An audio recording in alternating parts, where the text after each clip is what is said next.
ଭକ୍ତି ଦ୍ୱାରା କିପରି ଭଗବାନଙ୍କୁ ପାଇ ହୁଏ ତାର ଏକ ଉତ୍ତମ ନିଦର୍ଶନ ରାଜା କୌସ୍ତୁଭ। ଜଣେ ରାଜା ଥିଲେ, ନା ତାଙ୍କର କୌସ୍ତୁଭ। ତାଙ୍କର 3 ପତ୍ନୀ ଥିଲେ। ରାଜା କୌସ୍ତୁଭ ବୟପ୍ରାପ୍ତ ହୋଇ କ୍ରମଶଃ ବାର୍ଦ୍ଧକ୍ୟ ଅବସ୍ଥା ହେବାରୁ ତାଙ୍କର 3 ରାଣୀ ଏବଂ 3 ପୁତ୍ରଙ୍କୁ ଡକେଇ କହିଲେ ଯେ ମୁଁ ଆଉ ରାଜକାର୍ଯ୍ୟ ସମ୍ଭାଳିବାରେ ଅସମର୍ଥ, ତେଣୁ ଜ୍ୟେଷ୍ଠ ପୁତ୍ର ରାଜସିଂହାସନ ଆରୋହଣ କରିବ ଏବଂ ମୁଁ ବନଗମନ କରିବି। ଜ୍ୟେଷ୍ଠ ପୁତ୍ରକୁ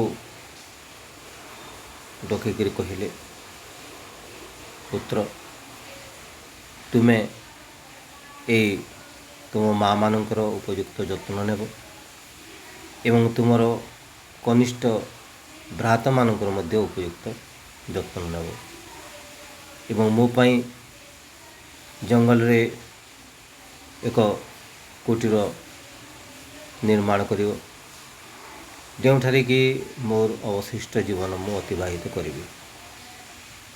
ତାପରେ ଅତି ଆଡ଼ମ୍ବର ସହିତ ଜ୍ୟେଷ୍ଠ ପୁତ୍ରର ରାଜ୍ୟାଭିଷେକ କରିଲେ ରାଜା କୌସ୍ତୁଭ ଏବଂ ଏକ ଉପଯୁକ୍ତ ଦିନ ନିର୍ଘଣ୍ଟ କରି ବନଗମନରେ ବାହାରି ପଡ଼ିଲେ।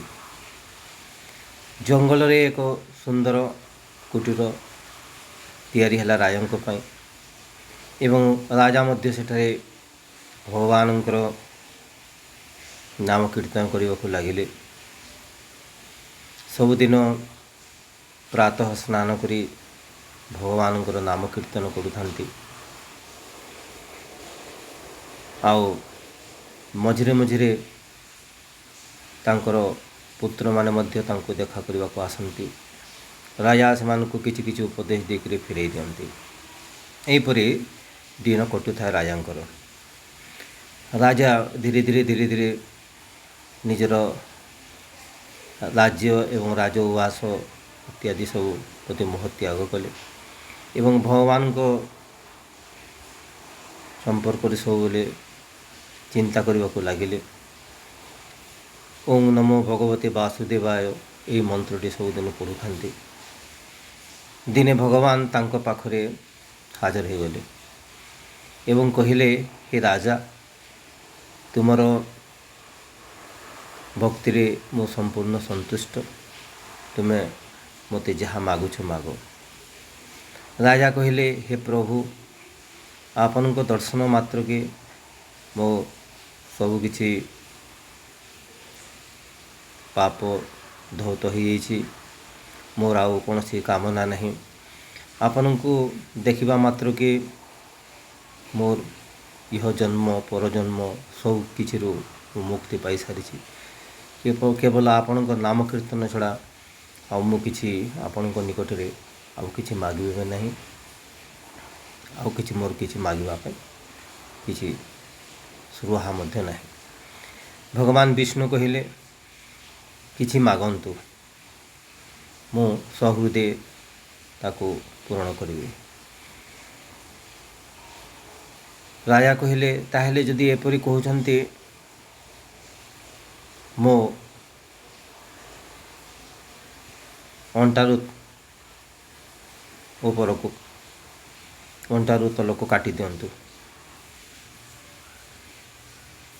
ଭଗବାନ ବିଷ୍ଣୁ ଆଶ୍ଚର୍ଯ୍ୟ ହୋଇଗଲେ। ରାଜାଙ୍କର ଏହି ଅବାସ୍ତବ କଥାରେ ବିଷ୍ଣୁ ମଧ୍ୟ ଆଶ୍ଚର୍ଯ୍ୟ ହୋଇ କହିଲେ, ଏପରି ଅବାସ୍ତବ କଥା ଆପଣ କିପରି କହୁଛନ୍ତି?